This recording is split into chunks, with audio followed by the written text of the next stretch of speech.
was really long, but okay, cool. Number 3, they can't be imported. With as much talk above the Pagona viticeps,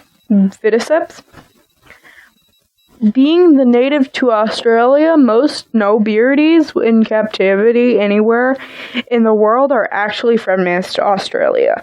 Australia has some of the strictest animal export laws in the world. Wow. Cool. In the 1960s, Australia outlawed the export of bearded dragons. This is a big reason you see so many morphs, in captivity in the US and Europe were bred to be pets. This is also why they make such good pets. A wild beardy would be very hard to take care for, and would not likely to be docile at all. A beardy bred in captivity makes it a much better pet. That was still still 3. Well, I knew it was 3. I figured we hadn't got to 4 yet, or you would have said number 4. Number 4. They are illegal in Hawaii. Bearded dragon breeders can be found in almost every state in the U.S. Every state but Hawaii, that is. As a U.S. citizen, you can have a bearded dragon for a pet in the 49 of 50 states. If you live in an Aloha state, you cannot. Oh, Hawaii says no, huh? Why does Hawaii say no? Do we know? No. Probably because they have lizards of their own. That's possible. Cool. So are we ready for number 5? Fact number 5. Cool. They like to climb trees. Bearded dragons are arboreal. Arboreal. Yeah. This means they like to spend a good deal of time up in trees and bushes. Of course, you already know this if you are a beardy owner. Give them something to climb up in their vivarium. Terrarium? Vivarium. Spell it. Vivarium. Vivarium. Yeah. Vivarium. Okay. Never heard that word, but cool. And up they go. In fact, they are apt to spend the bulk of their time hanging out up in their high enclosure. Our beardy spends spends almost all of her time on her branch or in her hammock. Let's do one more for. Wait, shoot! +1 or no? No, you lost it. We're doing a +1. Oh. Yay! I didn't finish fact 5 apparently. Oh, I'm sorry. That's okay. No, I didn't know either. This also links to their ability to hang out on your shoulder. Take them out, place them in front of your shoulder, and the only problem you may have is that they try to crawl on the top of your head or down your back. Ooh, yeah, they do that. One more interesting part of the penchant for climbing up is that they often sleep up high in trees, lodged or clinging to something while they sleep soundly. You're making me want to go get Rocco to play with them right now. So is that the end of 5 or the beginning of 6? That's the end of 5. Okay. Now this is number 6. Number 6, here it comes, number 6. They can change gender. Yes, you read that right. They can change their gender. Wow. Now, this isn't on command, and it's not something that your beardy will ever do. But it does happen. A study found that bearded dragon eggs incubated above 90 degrees or 32 Fahrenheit. Oh, no, wrong one. 90 degrees Fahrenheit or 32 Celsius changed from males to females prior to hatching. I know. Weird, right? Wow, that is weird. That is weird. Let's do one more for the fact of some wholesome times, right? Sure. Quickly. Okay. Quickly? Yeah. They bob their heads to communicate. Aw. You know, I've noticed that with Roxas. It said knows a lot basically about running it over because we want to get the facts done quickly. They do it in mating seasons when a male bobs its head. It means it wants to mate. And when a female bobs its head, it means yes. But when it's trying to do it to you, it probably just means hi or hello. God, I hope so.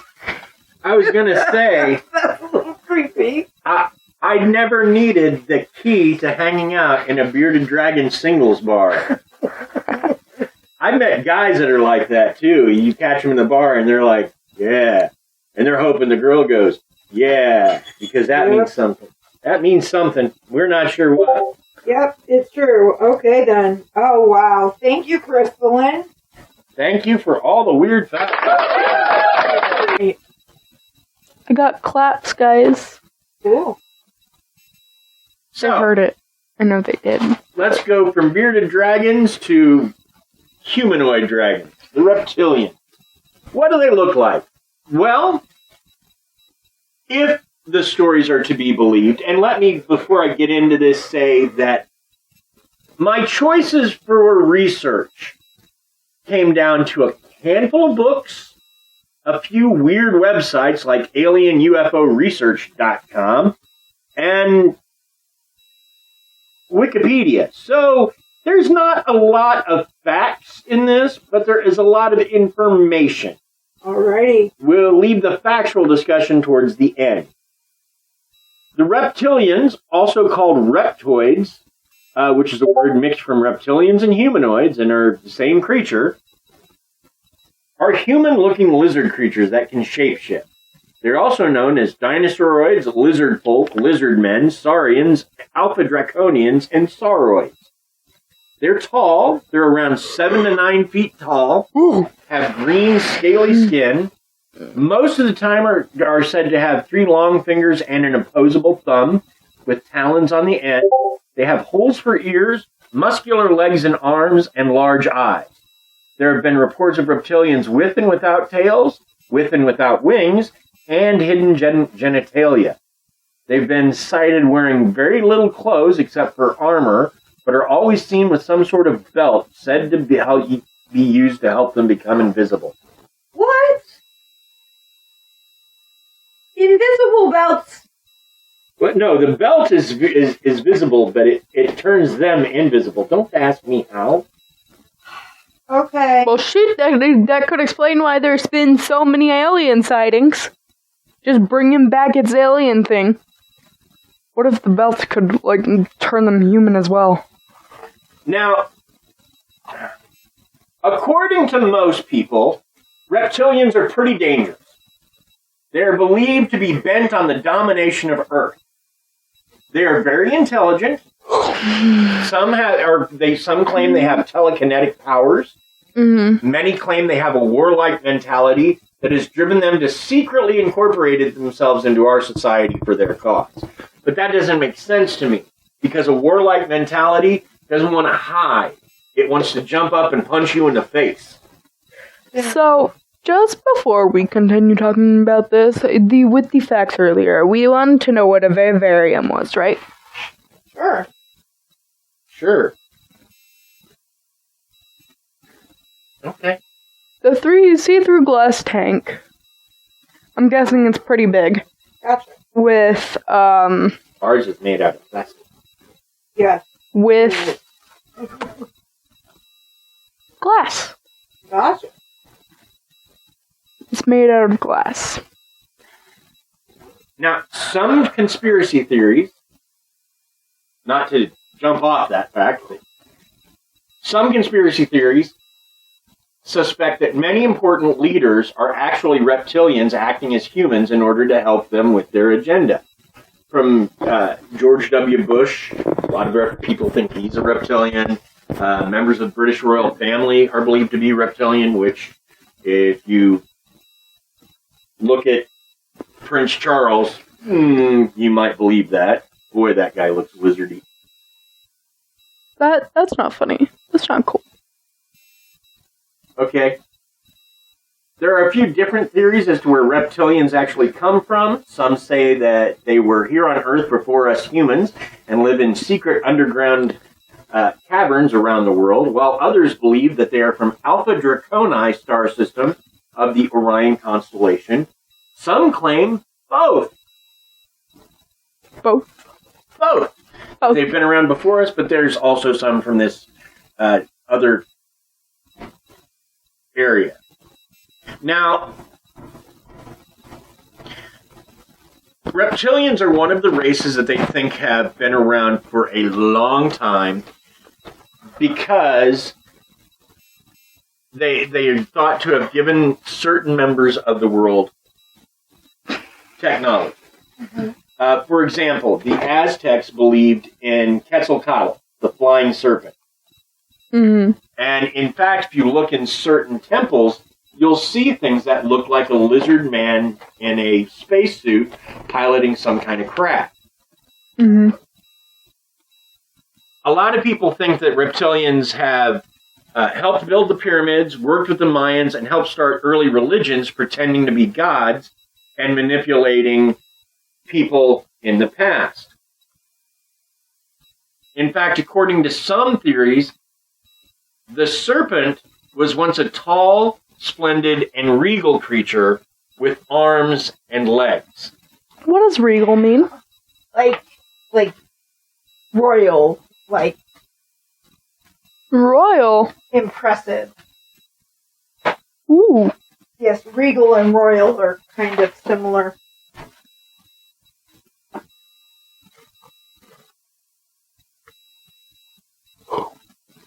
So yeah. Anyway, long story short, according to that theory, the serpent wasn't Satan, but a reptilian. So, but there was something in the old, like, tales of that, of how they went from being that creature to being the snakes that we know now, something about. Right. Well, it was their curse for.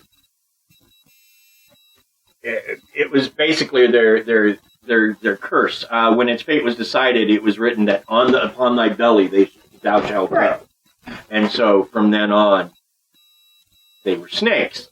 The point is, as far as a lot of people are concerned, they are the most threatening alien race out there. And that their final goal is to create what they call the New World Order and use humans for mining and other physical tasks when the time is right. You know, similar to half of the alien movies out there. Right. And we will talk some because some of the reptilian stuff drops its way into Hollywood quite a bit. I was going to say, you would think that if they were so overrunning everything that they would not want all of their info out there in mass media. Right. Well, David Icke, whom we will talk about more later, but he's a conspiracy theorist who claims shape-shifting reptilian aliens control Earth, taking on human form and gaining political power to manipulate human society. Icke has stated on multiple occasions that many world leaders are or are possessed by these so-called reptilians. Sure. I mean, I don't see the problem with it. I'm not sure how much I would pay attention to somebody going by the name of somebody with the name of Ick but okay. ICKE.